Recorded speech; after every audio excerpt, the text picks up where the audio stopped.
मेरी इतनी तबीयत खराब थी, फिर भी मैंने शूट किया है। लोगों को पता होगा मेरा आवाज़ चला गया था, मुझे वोकल कॉर्ड पे इन्फेक्शन था, मेरी आवाज़। मैडम, आपने एफआईआर दर्ज कराई है, क्या कारण है इसके पीछे का? इसी कारण तो ऑब्वियसली जिस लॉ में इट्स कॉल्ड सेक्सुअल हैरेसमेंट, ये सिर्फ एक रीज़न नहीं था उस वक्त जो आज मुझे लोग पूछ रहे हैं कि अभी क्यों। तो ये उस वक्त का ये एक सिर्फ रीज़न नहीं था, उस वक्त बहुत सारी चीज़ें थी और उस वक्त चीज़ों को बहुत अलग तरीके से पोर्ट्रे करके दिखाया गया।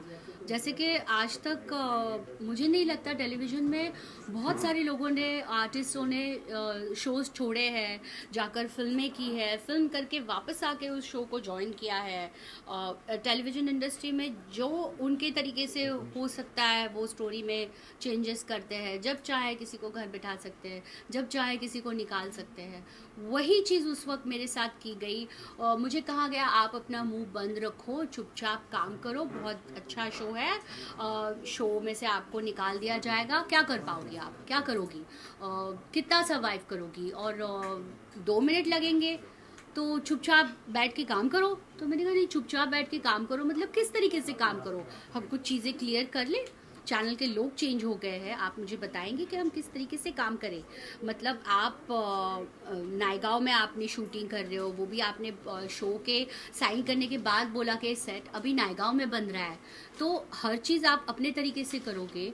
और आपने चीज़ें ऐसी रखी, आपने कॉन्ट्रैक्ट साइन किया है, आप कॉन्ट्रैक्ट छोड़ नहीं सकती, आप छोड़ नहीं सकती, तो आप ही पहले न्यूज़ देते हो कि हम लोग रिप्लेस कर रहे हैं। सबको, शायद सारे लोगों को पता है, 2 मार्च को मैं सेट पे शूटिंग कर रही थी।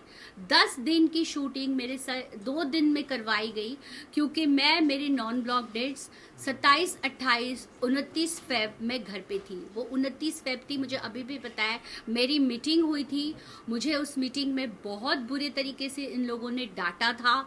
और उसके बाद 1 और 2 तारीख को फिर भी मैं शूटिंग कर रही थी। 2 तारीख को पूरे मीडिया में था कि मुझे रिप्लेस कर रहे हैं क्योंकि मैं टैंट्रम्स थ्रो कर रही हूँ। और उसके बाद मेरे ब्लॉक डेट्स में इन्होंने मुझे छुट्टी दी। ब्लॉक डेट्स में मुझे कहा हम आपके साथ शूटिंग नहीं कर रहे हैं। मैंने कहा क्यों? और तभी मैं समझ गई थी, ठीक है मुझे रिप्लेस कर रहे हैं, ठीक है करो। मेरी तबीयत बहुत ख़राब थी। मैंने उस वक्त, मुझे पता है कि मैंने किस तरीके से टाइम फेस किया है, क्योंकि एक शो के लिए मैंने 100% दिया था। वो रोल मैं नहीं करना चाहती थी, सबको पता है। भोजपुरी कैरेक्टर था, मैं महाराष्ट्रियन लड़की हूँ, मैं उस लैंग्वेज में बात नहीं कर सकती। कॉमेडी है, मैं आज 15 साल से इस इंडस्ट्री में काम कर रही हूँ, मैंने अपनी एक इमेज बनाई है, वो मैं नहीं तोड़ना चाहती थी कि ये क्या कर लिया शिल्पा ने। मेरे लिए वो बहुत इम्पोर्टेंट था। लेकिन रात को 3 बजे तक मुझे फ़ोन करके मेरे से हाँ बुलवाया कि मैं शो करूँ, आपको जो चाहिए वो ले लो। उस वक्त उनमें, जब रश्मि देसाई ने शो छोड़ दिया, तब उनको मुझ में सारी वर्सिटैलिटी दिखाई दी। Oh you are very versatile actress, only you can do this show. मैंने कहा श्वेता तिवारी को ले लो, नहीं she is doing 1 show with us, तो नहीं होता तो आप उसको ले लेते। मगर इस तरीके से उन्होंने लास्ट मोमेंट पे चेंजेस करके मैंने उस रोल को प्रूव किया। उस वक्त हमारे शो का प्रमोशन नहीं किया गया था।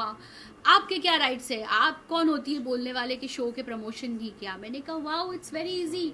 मतलब आर्टिस्ट सिर्फ पपेट्स है, आर्टिस्ट सिर्फ आके काम करेगा, आप उसके मुंह पे पैसे फेंकोगे वो काम करेगा। That's super. उसके बाद चैनल के लोग चेंज हो गए और आपकी हर चीज़ सिर्फ 1 साइडेड है, सिर्फ 1 साइडेड है। आपको छुट्टी देना, नहीं देना, नहीं हम कल शूटिंग करेंगे, अरे मेरी डॉक्टर अपॉइंटमेंट है, नहीं हम तो शूटिंग करेंगे। हम नायगांव शूटिंग करते, वहाँ पे हमें कोई सिक्योरिटी नहीं, कुछ नहीं। बात करने जाओ, कुछ लोग बहुत प्यार से बात करते हैं। मिस्टर संजय कोहली बहुत प्यार से बात करती है, जैसे तो शुगर टपकती है उनके मुंह से, इतनी प्यार से कि डोंट वरी, मैं हूँ ना, मैं हूँ ना। और उसके बाद मिसेस बेनेफर कोहली आती है और इस तरीके से अपने कॉन्ट्रैक्ट्स दिखाती है, ये आपने लिखा है, ये आपको मिलेगा, ये आपको उसी वक्त बोलना चाहिए था। इस तरह की लैंग्वेज में बात करती है। मुझे समझ में नहीं आता था यहाँ पे किस तरह से बात करनी चाहिए। आज मेरे ख्याल से उसके बाद मैंने बहुत सारे इंटरव्यूज़ देखे जिसमें सौम्या टंडन ने कहा कि मैं अपनी कपड़े खुद डिज़ाइन करती हूँ, उनका नाम भी आता है शो में, और मेरे लिए कहा गया कि मैं खुद डिज़ाइनर मांग रही हूँ, मैं मेकअप आर्टिस्ट मांग रही हूँ, मैं हेयर ड्रेसर मांग रही हूँ, मैं बहुत सारे पैसे मांग रही हूँ, इसीलिए मुझे शो से निकाल दिया जा रहा है, मैं सेट पे टाइम पे नहीं आती। किसी की इज्जत उतारना, इज्जत उछालना बहुत आसान है, एक लाइन में आप सारी चीज़ें बोल देते हो, लेकिन आज 15 साल से मैं इस इंडस्ट्री में हूँ। उस इंसिडेंट्स के बाद मुझे कितने जवाब देने पड़े, मेरे मेडिकल्स बिल है मेरे पास, मैंने इतना सफ़र किया है उसके बाद, मेंटली इतना टॉर्चर हुई हूँ। मैंने उस वक्त भी कहा था, मैं शो करते वक्त मेंटली टॉर्चर हो रही थी, सब कुछ उनके हाथ में होता है। और अल्टीमेटली जब मुझे आपने घर पे बिठाया, मतलब मुझे डराने के लिए कहा, और बाद में आकर आप बोलते हो आप शो करो, आपको मैं शो छोड़ के चली गई। आप मुझे बताओ, 4 दिन के बाद आपको शो पे इस तरीके के बुलाया जाता है, क्या आप वहाँ जाकर काम करोगे और इसको साइको बोलोगे या सेल्फ रिस्पेक्ट बोलोगे? ये मैं ख़ास लोगों को उस वक्त भी बताना चाहती थी कि ये मेरा सेल्फ रिस्पेक्ट है कि मैं नहीं करना चाहती थी उन लोगों के साथ काम। मैंने तभी भी, शायद मीडिया को पता होगा, मैंने कहा था कि प्रोड्यूसर चेंज करेंगे तो वो मेरा शो है, मैंने उस शो के लिए मेहनत की है। मैं ये पूछना चाहूँगी, ऐसा किसने होता है कि आपके को आर्टिस्ट, आप 1 साल भर काम करते हो और आपके साथ बात तक नहीं करते, आपका फ़ोन तक नहीं उठाते, आप दिवाली ईद के लिए उनको मिठाई भेजते हो, आपको रिप्लाई तक नहीं करते। ऐसा मैंने क्या कर लिया था? क्या मैंने सेक्सुअल अटैक किया था किसी के ऊपर? किसी को मैंने अब्यूज़ किया था? मेरी को आर्टिस्ट सौम्या टंडन को मैंने ये इंसिडेंट्स बताया था, मुझे प्रोड्यूसर के 2 दिन के बाद फ़ोन आके वो मुझे फायर करती है कि इस तरह की हरकतें आप कैसे कर रहे हो, आप इस तरह का कैसे बात कर रहे हो, मतलब। और उसके बाद आप स्टेटमेंट देते हो, या ब्लाउज का फिटिंग ठीक होने से सेट पे नहीं आना ये कोई रीज़न नहीं हो सकता। Yes, this is the reason, you know, she knows that reason, what was the reason, कि ये सिर्फ रीज़न नहीं था। मुझे मेरे आर्टिस्ट मतलब वो स्टेटमेंट दे रहे, बस मैंने शूटिंग पे आना बंद कर दिया। आज मेरी इतनी तबीयत ख़राब थी, फिर भी मैंने शूट किया है। लोगों को पता होगा मेरा आवाज़ चला गया था, मुझे वोकल कॉर्ड पे इन्फेक्शन था, मेरी आवाज़ नहीं निकल रही थी। लोगों ने खुद देखा हुआ है, मौन व्रत का एपिसोड इन्होंने बनाया था, मैं एंटीबायोटिक ले रही थी, नींद आती थी, लेकिन फिर भी मैंने शूटिंग की है। इनके सीन नहीं लिखे गए, हम सेट पे जाके बैठ जाए, क्या यही आज 12.5 करोड़ आप मुझ पे क्लेम कर रहे हो? ऑब्वियसली मैं उसके लिए तो फाइट करूंगी, क्योंकि 12.5 करोड़ मतलब मैं काम कर रही थी तो मेरी इतनी सी भी वैल्यू नहीं थी, और मैं शो छोड़ने के बाद आपका 12.5 करोड़ का लॉस हुआ है। वाओ, ये तो बहुत बड़ी बात है। इसके लिए डेफिनेटली मैं तो हर रास्ते हैं इसके लिए।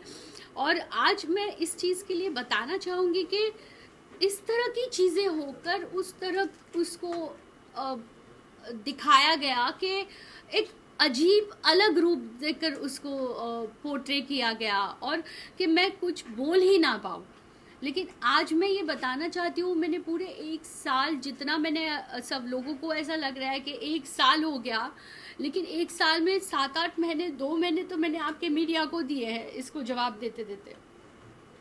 उसके बाद 7-8 महीने तो मैं अपनी बीमारी में गई हूँ, जिस तरीके से इन लोगों ने मुझे टॉर्चर किया। ये लोग आर्टिस्टों के, लोगों के फ़ोन रिकॉर्ड करते हैं, इन्होंने फ़ोन रिकॉर्ड किए हुए थे, मेरी हर चीज़ पे खबर रख रहे थे, मैं कहाँ जा रही हूँ, क्या जा रही हूँ, किसका काम कर रही हूँ, बस मुझे काम नहीं करने देना था।